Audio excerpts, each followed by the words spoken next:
Hi, how's it going? This is Resident of Colorwood for YouTube. I am here to continue my read-along review of Benight and Beguile. This is Book 8, Chapter 5, The IU Sideways. Uh, the Ceres docked into the harbor after a long stretch of sea storms and waves as large as mountains. It had been a treacherous journey, but finally the crew, their two paid passengers, Matthew and Hope, made it to the strange rock-lined coast of Goodwick, an unexpected stop for the fishermen who were surprised by the change in direction from the captain. As the two siblings grabbed their sea bags and suitcases happily, the fisherman grabbed Matthew by the arm just before they disembarked on the old wooded dock.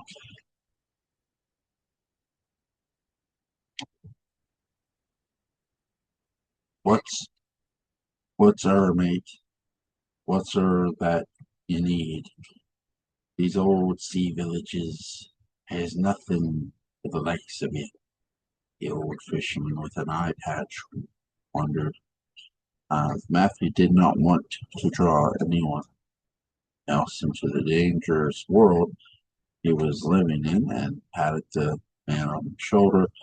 It's a very long story, my friend, one that I wish to end soon. Cryptic, the fisherman smiled.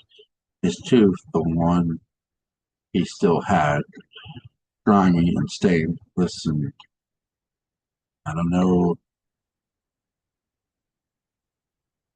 this Goodwick, but I know these parts. See, Dublin is my home, just over the street there. Just a warning for me to you. Double be sure you keep away from the folk who eye you sideways. Those be the ones who wish you harm. They'll cast something on you, something dark if they don't like you. They'll like the sight of it. Hope sighed heavily. We should go, she said. Thanks for the warning, Matthew told the fisherman as the ship horn blew, signaling they were ready to set sail again to a different part of the British Isles. Their intended spot. It's not it not be a warning, boy. It's a fact. Beware them sideways looking folk. Now beware. The fisherman's voice trailed off into the early morning of the Scottish sky. Hope looped her arm through her brother's, almost locking herself onto him. She was worried. She could feel the energy of the village like it was an electrical current going directly into her veins, a shock-like sensation that made tiny hairs on her arm stand on end. As the two walked through the small cobblestone streets of Goodwood, it felt like they were walking along the streets of Goodwood only 80 years back in time. Same foggy morning, same little cottages and shops and some narrow streets. But the people seemed different.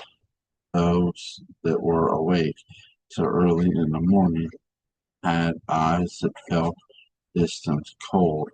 They stared at Matthew and Hope with an intensity that made the newcomers' stomachs knot. It was almost as if they were telling them to go back to your ship. You do not want to be in this place. This is not for you. It's not safe. Sorry. Even the scratching seagulls floating above the sky seemed to send a warning as they cried above. One man even lifted his chin to them, pointing to the large hill with the castle's significance atop it, an overwhelming symbol of the Shah's power and control over Goodwick. Beware the folk that eye ye sideways, Hope whispered the words of the fisherman in her ears, telling Matthew there were the people the fisherman warned about. We just need to get to the inn so that we get settled and then plan a way up to the castle, Matthew said, surprising his sister. You're sure this place,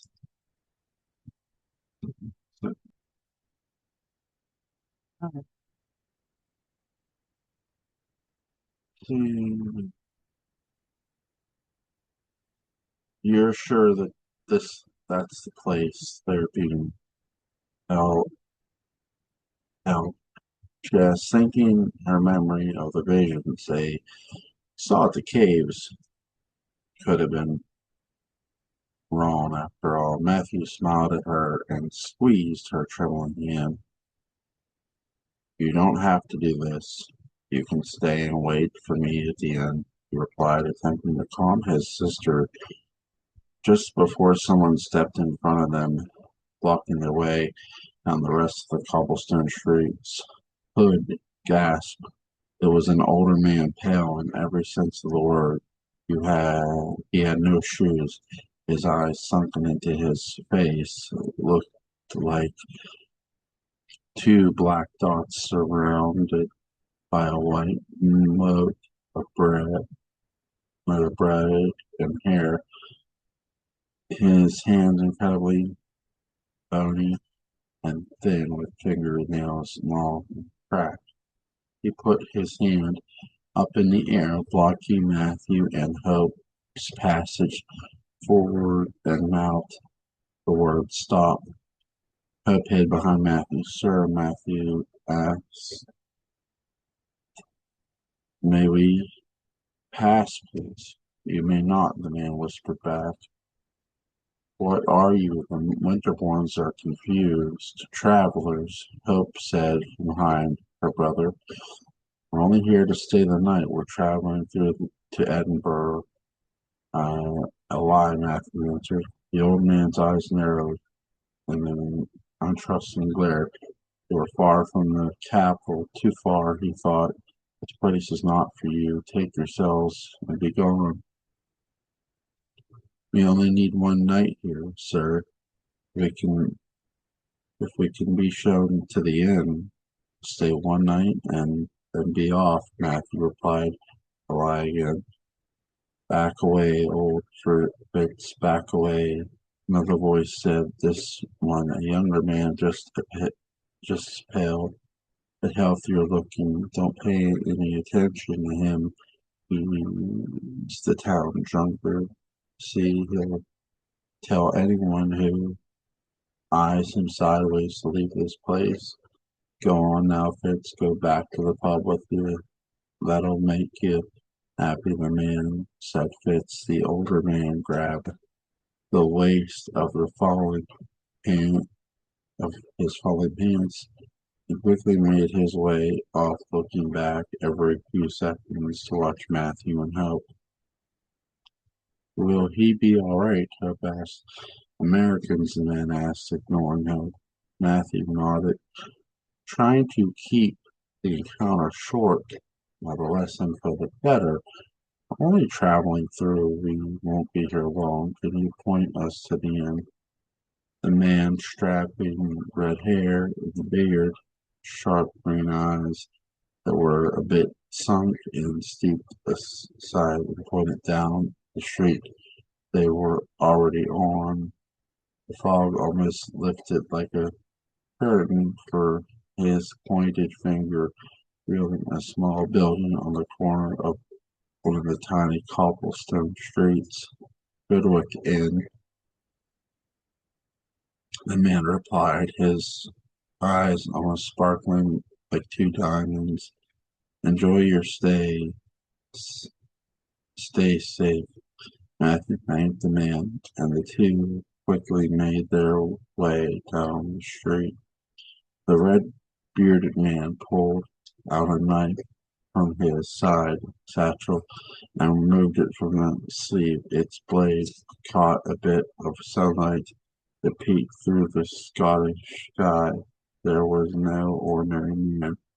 This man was the Shaw spy that roamed the village streets keeping order. They called him Kildare, and Kildare was prepared to kill anything and anyone who threatened the order of the Deshaws had set up in their tiny little enclave. Newcomers were not welcome. Kildare watched as Hope and Matthew made their way into the inn and followed his knife ready at his side.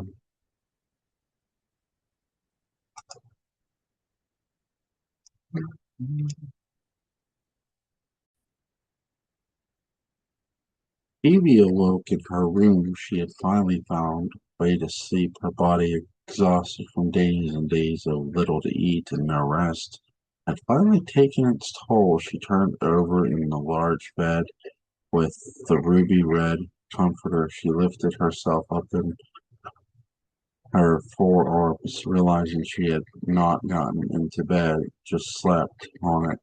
She thought if she had distinctly remembered pulling back the thick comforter and slipping into the white sheet of bed, yet she awoke on top of the bed was fully made. She lay back down and stared up at the red tassel canopy and wondered who'd been in this bed before her. She wondered of the castle, its thick walls of stone and seemed ancient, centuries old. And most of all, she wondered about the family that seemed to preside in the castle like royalty, the Dashalls. As Evie lying there trying to piece together any fragment of information she could from Sebastian and Roman had given her, she glanced over at her bedroom door, and to her shock, it was left ajar by someone. Evie left caution and the mystery of her benefactor to the wind and leaped off the bed. Her skirt squished around, then tangled on one of the dark wooded bedposts, yanked her back. Evie yanked on her skirt back, freeing herself, and slowly walked over to the open door, tiptoeing every single step of the way. She pressed her face up against the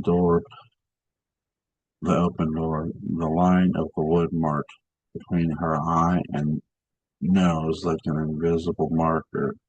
Splitting her perfect face in half, she looked out into the dawning hallway and saw nothing, heard nothing, felt nothing. They're all asleep, she thought, as she stared out in the hallway. Evie easily made a dangerous decision. With her good fortune, she had to find Gabriel.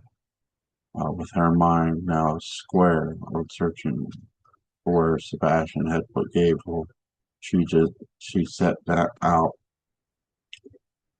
down the thick carpet of hall and put her ear up to random doors linked together by the long L-shaped corridor. Every room was silent. Everyone felt as if there was something in it, but her heart instincts told her, "Don't open that one." Evie continued down the corridor and found herself at a staircase that went 3 levels, a level below her and above her. She began to up the stairs slowly and methodically, uh, hoping she'd find no one that lived in the castle, only Gabriel. As she came to the top of the staircase, corridor that only led to one room with a large stone monument around its double door. Evie slowly made her way there, passing large potted plants, vases similar to the one She almost smashed over Roman's head. Portraits of more strangers hung on the walls. The men in them looked angrier and colder as she got closer to the door. And just like that, there she was, hopefully at the door of where Gabriel was being held. She grabbed the rose-shaped doorknob. The room was dark. Evie could make out a bed, large enough she could see out in the window that there was covered completely in black sheets. This was nowhere for a child, not for Gabriel, but her curiosities were stronger than her fears. Someone was in this bed, sleeping beautifully loudly in the dark, but the breathing seemed labored and strange. She stepped closer, the light from the hall guiding her path in a right, path in a triangle formation. She followed the light to the edge of the bed. Evie's eyes narrowed, trying to make sense of what she was seeing. Then shadows a man, something like a man, his face obscured by darkness. His hair was white, his face a blur. There was almost a gloom to his whole aura. A smell of burning incense filled the room as Evie began to notice the man was very, very old. She could not tell his age, but he seemed older than anyone she had ever seen. Uh, she began to reach for him to feel if he was alive. Silly, she thought, as she could hear him breathing. But oddly, she did not see his chest moving up and down. As she reached, her arm lifted, and the light from the hallway that was blocked by her lowered arm suddenly touched the skin of the man's hand. It began to sizzle, and this for a split second the old man sat up in bed.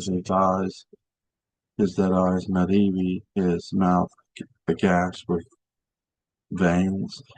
The light from the sun had burned his hand. He reached over and swatted at Evie, fell back onto the bedroom floor. She could not breathe. She could not scream. She only stared at the ancient vampire, struggling to move. In the bed, suddenly two small arms looped around Evie as she tried to get up and yanked her back into the hallway, slamming the door shut and leaving the old vampire alone again. His dark room. Evie got up quickly and turned to find her savior was a young boy with pale skin, his hair dark brown that had red strings with a candle lit light it, it. His cheeks were oddly blush as he'd come from winter, his eyes gray, his lips pink and blunt. Come, he said, grabbing her hand and pulling her back down the hallway and onto the part of the castle Evie had come from, all the way back to her room. She tried to pull away. She did not want to go back, but the boy's grip was tight, so tight she felt as if it was going to grown man holding on to her. Back in the rooms, the boy closed her door and stood in front of her as if Evie caught her breath by the bed that was made. Who are you? She asked. What is this place? Who was that? Her panic. Clear, her mind scrambled. The boy put his hand on his chest. John Mark, he said, how did you know where I was? He shed I accidentally left your door open. I came back to lock it and realized you'd left. You must never, ever go to that room again, he said. Why, who is it? The Lord gulped. Count Alexander. He's very ill. He's dying. Do you know that? No, I don't know anything about him. Why were you in my room? He sighed again. I'm sorry, I've just never seen anyone like you before. I was curious. I swear I did nothing wrong. I would do nothing wrong. I just watched over you, he answered. Evie felt exposed and odd. It was John Mark who had taken her.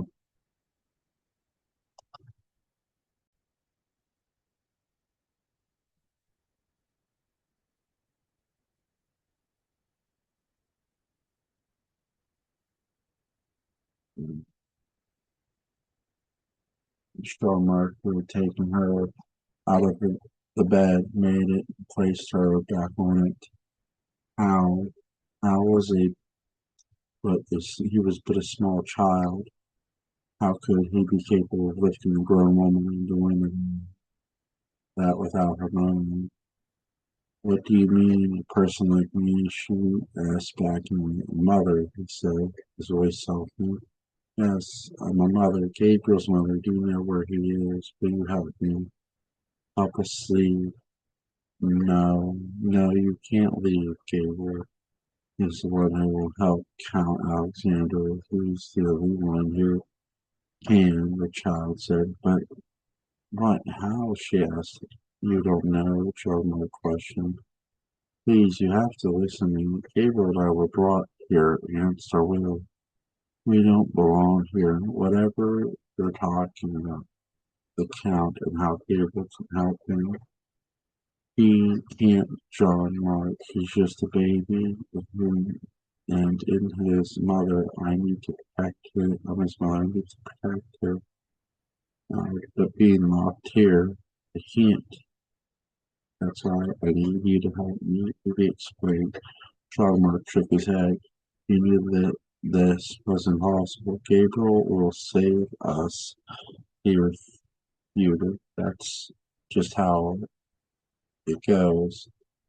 Evie sighed. She wasn't getting through to him, but throughout thought about what the young vampire had said when they first spoke. The way his eyes lit up when he said the word mother. Where is your mother, John Mark? I have none. Well, I did have one, but no more. I never knew her or my grandmother, he said in his charming French accent. None of them, not any of my family, father too. I was left alone, and our mate took me in, he explained, as I lifted toward the portrait of Dominique de Shaw. That's very sad. I'm sorry for that. And you've been here all this time, she asked. He nodded. And the Count, he's dying. You said of that, of what? He wondered, and how he gave real help when she needed to know. I've said too much. You must not leave this room or this place, Stromark said as he began to turn and leave her room. I won't bother you anymore. No, wait, please don't leave yet, please. I just need to understand what's happening here and how I can get to my little boy. He's probably scared and wondering where I am. All I'm all he has. He was like, you could understand that, kid, being so young as you were when your mother left. She didn't leave. She shouted back. Oh, she died. He softened. Yes, of course, I'm sorry, but still, she laughed, not of your choice, but she laughed.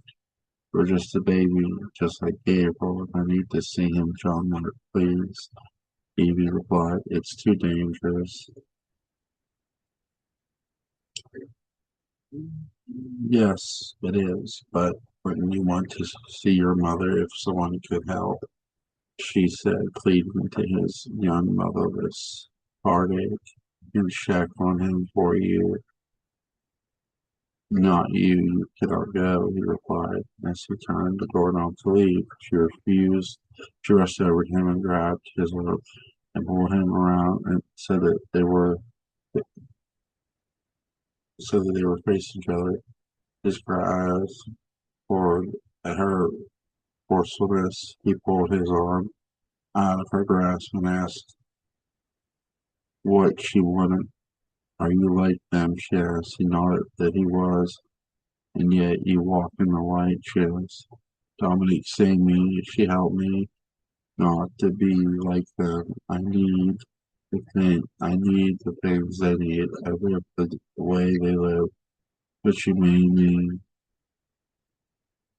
lucky. She made me able to see both the day of the night. I'm lucky. She always says that I am lucky. The boy repeated. Evie wasn't sure what to make of young John Mark. Something told her there was more to this boy that even he knew. Something sure it might be a way to get her out. She could sense in him still the living presence of his young humanity, but yet he was one of them. At least that's what this Dominique Bishal told him. Perhaps there was a truth of what Dominique told him. He was lucky and was able to see both the day and the night, but that still seemed reckless to allow. And yet he walked the halls in the sun without the slightest fold of his skin. So please come back.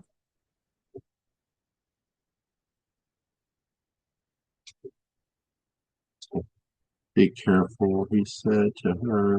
Never leave the room, he said as he closed and locked the door behind him. Amy went back to the bed. The daylight now brighter than it was when she woke. She thought for a second and realized perhaps this little vampire boy could be an important key to her freedom. He had access to the castle in both day and night. He knew it inside and out. She could not ask her peasant ruler to put himself in danger and escape, not now, not knowing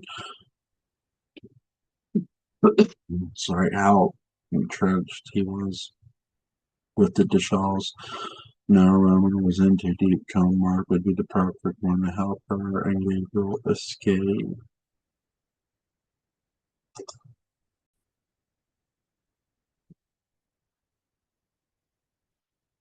Later that afternoon, Matthew and Hope vented out from their shared room, hacking in for some food and a bite of investigative work. The woman at the front desk of the hotel was helpful in pointing their way to a pub. But they noticed she never turned her face toward them. She never looked at them in the eye. It seemed as if she wanted nothing more than to pretend she never saw the strangers in the first place. Matthew tried to pull her into his gaze to see if she cracked. Her strange behavior was more than just something a shy young woman do. He said, just out this way, um, to the left down the road. He asked, hoping she'd finally look at him in the eyes. That's right, sir, she said. shuffling papers and envelopes for no reason other than to keep busy, distant from a strange newcomer. The strange newcomers, thank you, he replied, pulling Matthew away. Leave her, she whispered. The two exited the inn. There were a few citizens of Goodwick standing across the small road staring. A young woman with a basket of bread, another woman holding a child that played with its mother necklace, and a man whose face was sunken and expressionless, his beard long and haggard. They stared at the wicker forms without saying a word, just as a harsh rain began to fell. Come on, Matthew, said, grabbing hold of his sister's arm as they rushed off in the muddling roads of town. I don't think we should stay here, Hope said as they walked. We have to find a different place. Where? We're so close we have.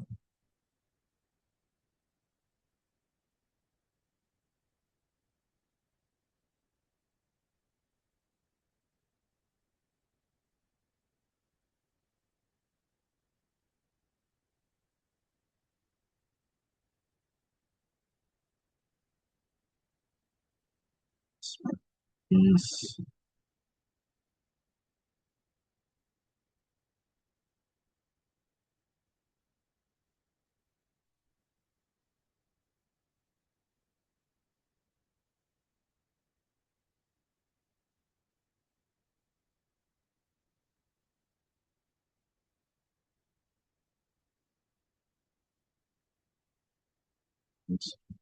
Where we're it's too odd here, Shattered. I think we may not be safe. The man on the ship was right. Just as Hope finished her sentence, Kildare stepped out from behind a small opening where two buildings' walls always touched, stopping them cold in their tracks. The green fell the water puddled their feet, and Kildare stared at the two siblings with an exact coldness they could almost feel most of their bones. Is everything all right? Matthew said slowly, moving up behind, and Kildare said nothing, but the knife side and swung it in Matthew's face, was slashing him across the left cheek, but missed. Hope screamed, and Matthew grabbed her by the hand as they ran. Kildare began to chase them through the village streets. People in their homes opened their windows and began throwing things down at the couple, hoping to stop them to help Kildare. A woman tossed scalding hot water out of her, nearly missing Hope. A man around the corner tossed a Molotov cocktail, sir, um, out of his window. Stupidly, it missed. The fury blast shook the entire building. It hit but could not it hit but caused no fire. The rain took care of that. The siblings continued to rush down the street, killed our murderous feet, stopping behind in the slushy mud. This small storm and had brewed. He was gaining on them and was now only inches from her. He reached his arm back and swung, slashing her, but luckily only getting snagged in her sleeve. She screamed, and Matthew turned around. Her arm yanked too far. She flew off into the street. Matthew, his fury building with his body, stood up, killed her with a fire in his own eyes. He would not see another sister killed.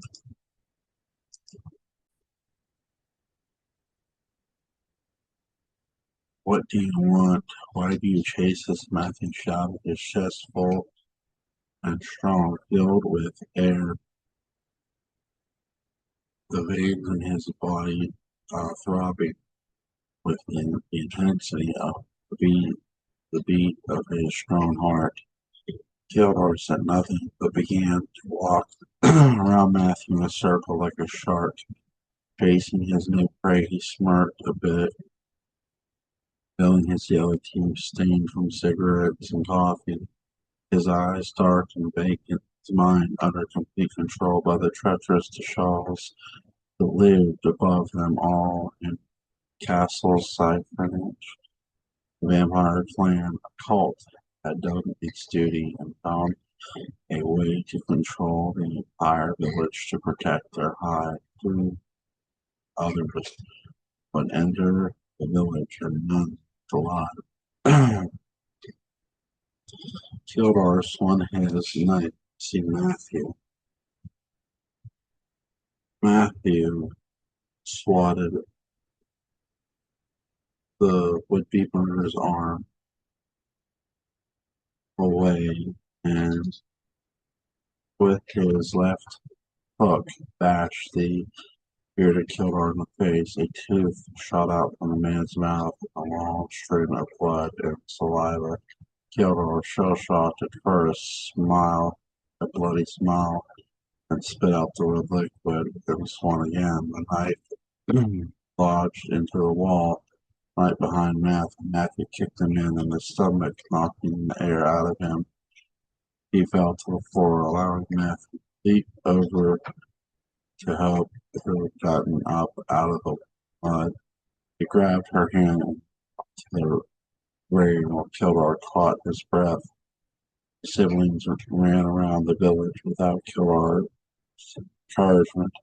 The other townspeople shut their windows again and hid their hopes. Matthew and Hope saw a church. Bells began to toll the 7 o'clock evening hour, and they rushed over, realizing someone was in there.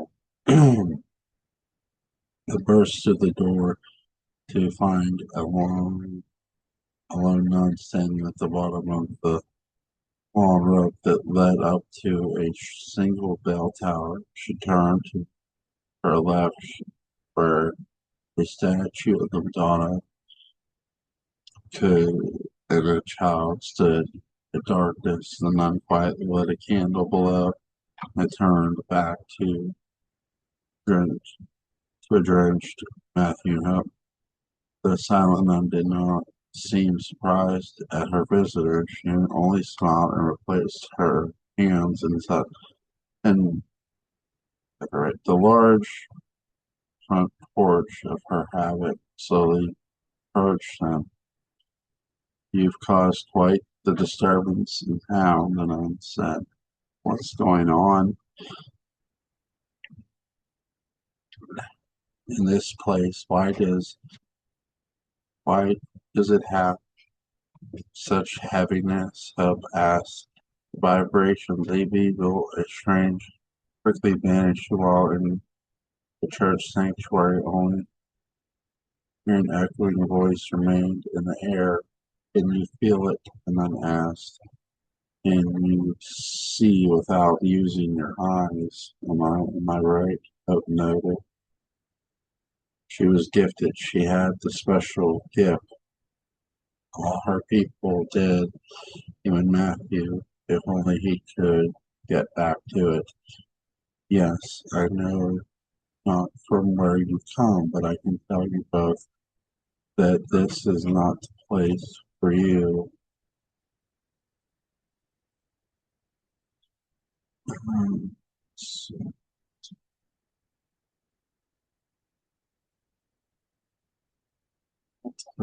It's now safe.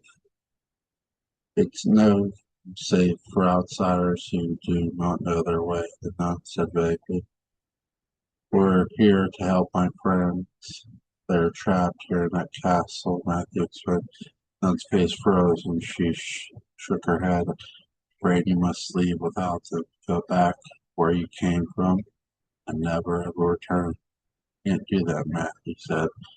"We've come so far. We think they're in danger." Sister Hope added, hoping to get his sister's name.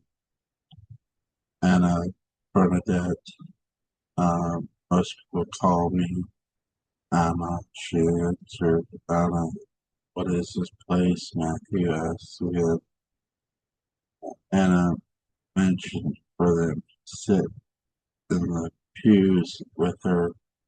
She, in front of them, turned back her face very round, her cheeks pink as the spring rose. Her eyes were greener than any the two winter-born siblings had ever seen. She did not know where to start or how it even began.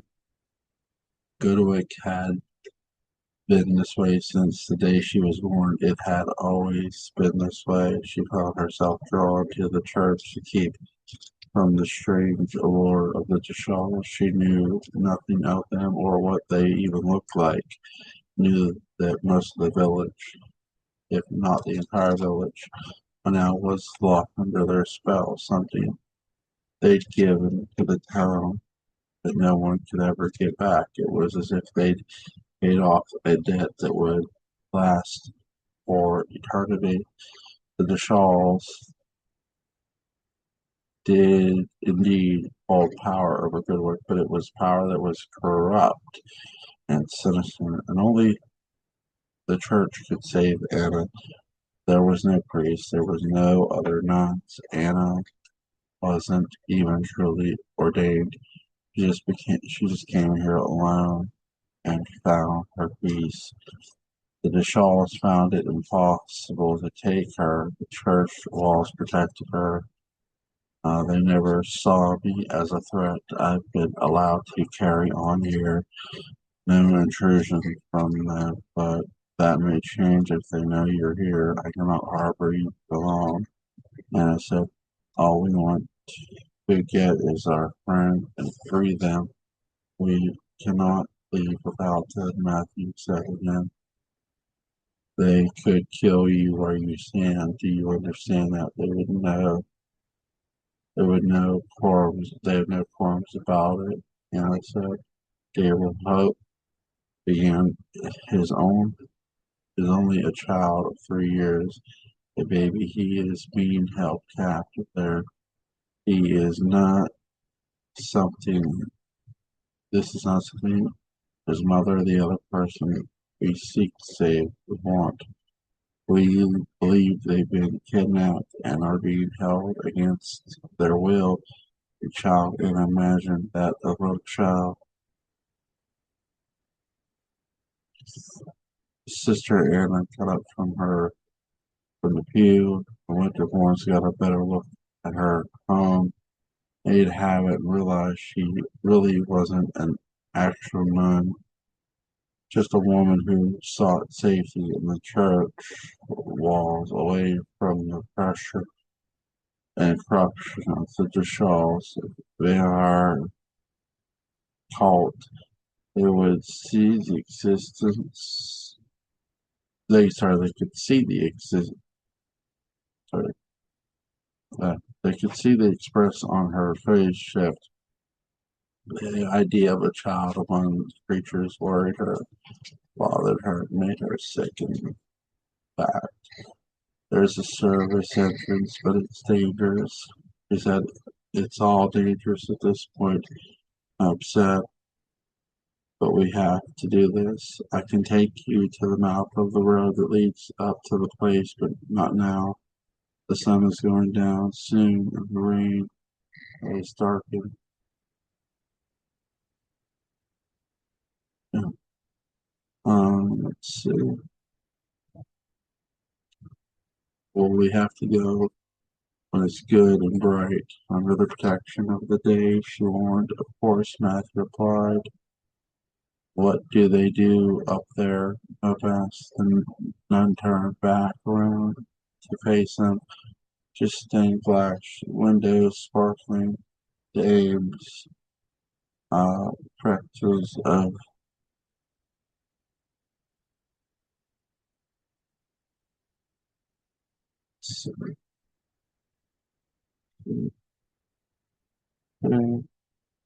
um,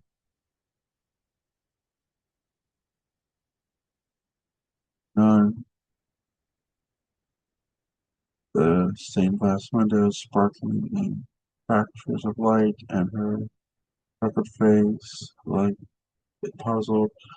A single tear fell from the brown moon-shaped face. She licked her lips, whispered the word kill. Why, Hope asked. The nun lifted her brow because they can. We can't go back to the inn, Matthew said, not with the maniac out there. We can stay here. There's rooms. I have food too. They don't bother me. But we can't do that for a month, for more than a few days. If they break the sanctuary of this place and enter here to kill you, then all is lost for the world. And they can still break the sanctuary. Wouldn't that kill them? Matthew wondered as the glass windows showed thunderclaps of light in the face of various old saints 1,000 years ago. Keep the secret of good work a secret. They will. This is all I have. I need, and I need to be safe. I need to be here. I need to be safe. I need none, said, sounding her voice all around.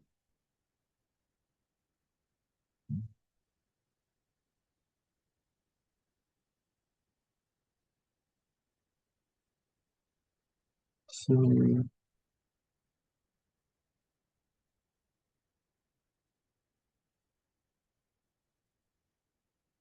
I need to keep. I need to keep them. We want that too, of course, but our friends need our help. Their safety is paramount. Matthew reminded, yes, the child and our father. Come, she added, you both must be hungry. Matthew nodded as Anna began her back, back to the abandoned church to a small door that led into the sanctuary. Hope pulled her brother back and whispered, should we trust her? Matthew grabbed Hope's hand and squeezed. I think at this point we have to. Hope took a break, agreed that followed the nun to the sanctuary where she prepared a meal for her, her new guest, temporary guest.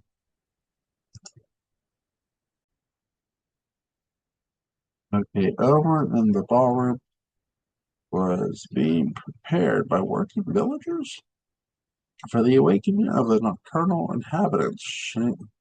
Chandeliers were being cleared, sorry, and shine floors waxed, tables set, goblets wiped, and spot checked for the crimson liquid and life force that would come. Roman paced the outer corridor that was still lit with the late afternoon sun. He looked up towards the grandfather clock. He knew soon Dominic would awaken, and she would want to know more about more of the mixling. It was getting closer and closer to finally using the child's life force to revert Alexander back to his ever-living self, unless safe the the Deshaws dynasty. Mixing prophecy was inching closer and closer to reality, and Gabriel's life was just so close to ending if Roman did not intervene. All these years, Roman paid his debts back to the Charles family by keeping the order of siphonage, and this time he worked and told and did all he could to save himself and good graces of the family.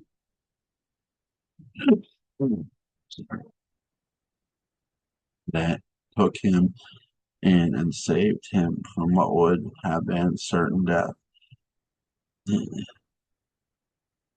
Okay, he never found them. He vowed to forever keep their secrets, protect them, and do as they wished. The prophecy of the mixing seemed unfathomable He always expected to be free of his debts once Alexander was dead and gone. The entire Shaw would collapse in his death. What he did not expect was for a child to be reborn. What's more, actually part of Roman's own family. He could not allow Gabriel to be used in such a grotesque, bloody sacrifice. He could not stand by and see it happening, no matter what he vowed. He, he was in debt to the Deshals. He had to stop it. Roman slowly made his way back toward his own room, and as he went, he passed a large drawing room that had a fire lit in its heart. Almost instinctively, he went, knowing exactly what was hanging on the walls. Several old medieval weapons from days gone by. One in particular sparked his interest, a long dagger, like Windsor, a large knife attached to a wooden pole. He took the miniature and removed the dagger that was made pure silver and broke the wooden pole into a sharp wooden stake and made it and took it to Alexander's room. The new day was coming. He would stake the prime vampire in the heart, ending the power and control that the Shawls once and for all. Roman entered the room. It was as if he left it. Alexander lying in bed, his hand still scalded by the light. From earlier, he closed the door quietly and walked toward the sleeping monster, closer and closer. He got the stake in his hand. He slowly lifted above his head to drive it down deep into his chest. He was sweating, his heart pounding, and then with one full strike, the stake came down, but suddenly stopped inches from piercing the heart by someone's hand. "I thought you turned back," the voice said from the dark. Roman turned towards the person speaking. He knew the voice. It was Kildar. I don't know," Roman began. "Poor Kildar, you don't have to say anything. I know what you wanted to do. We've all thought about it time and time again, but doing this would not end it. I promise you this," Kildar said. Kildar took Roman by the arm, led him out of the room to the antechamber where there was more light from the several candelabras. "Will you tell Dominique?" Roman asked the older, more stronger Kildar. "Or would that soul, she'd kill you and another sad soul would take your place. On God's green earth would I do that. Let us all see the end of what the Shawls have brought to Goodwick. But we don't be the end. Don't you see, if Alexander actually retains his life from mixing of one forever, will die off, they'll enslave others, and it'll be the end of somewhere. Why not now?" Roman exclaimed. Hildar understand where Roman was coming from, but the danger was too much. They'd been indoctrinated far too long. Their lives destroyed for too many years. Just suddenly decide it could be over. We cannot kill or push back. It would only worsen. I know it. I've seen something you should know. The brawny man said to Roman, "What is it?" "There are strangers in the village. Come from far. They've come from far, and we must keep them out of here and for their own good." "How do you know they're not just passing through?" Roman said. "They're asking questions about the castle. They've wondered about the people here. We tried to frighten them away. I have even chased them, but then they've taken refuge at the church. Anna will most likely do the rest for us." "I wonder who they are," Roman said. "I inquired at the inn after I chased them off. Man named Matthew Winterbourne, his sister Hope," Kildar said. Perhaps they're here for you, Roman. I'm telling you, do not do what you're thinking of. You understand if you try and save the woman and her child from what they were meant to do, here that we will all suffer. This has to happen, and we cannot allow them to leave. If these American strangers killed our warrant. You're talking about a child's life here. How can you stand by and allow this ridiculous fantasy of a prophecy to go on? Alexander is old, dying. We would let it, we should just let it happen, Roman expressed. Fantasy, do you think this is a fantasy? Have you seen the awful deathly things I have seen? Have you feared the monstrous screams in the night? Then they kill, they would hunt. None of what we have witnessed has been part of a fantasy or a dream, only a living nightmare that we all have to suffer through. They warned, if we interfere, Roman, that not only will we pay with our children and our children, their children after that. I believe they will believe in the awful things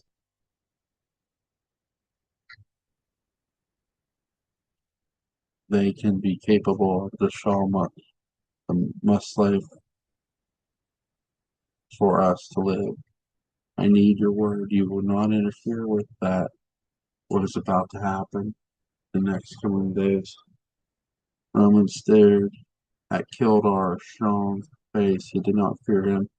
They were friends after all, but he did fear the other mortals who would not understand his plight of removing the venomous vampires once and for all. The others had families, children to them. They had futures that they would rather live with the shawls above them, giving them bounty of good fortunes, the seas filled with fish, fat castle, plenty of grain and greens to keep them fed and happy for centuries to come. Removing the saints in power would seem like a death sentence to them all. Um, they lived in a world that felt almost perfect. Nowhere else in Scotland was like that. Nowhere else in Britain. Ours were so perfect, siren, despite the deadly truth. It's like the deadly truth of it all. Power of allowing, power of allowing these monsters to live in a castle above the villages was the reason for the sorry was so perfect.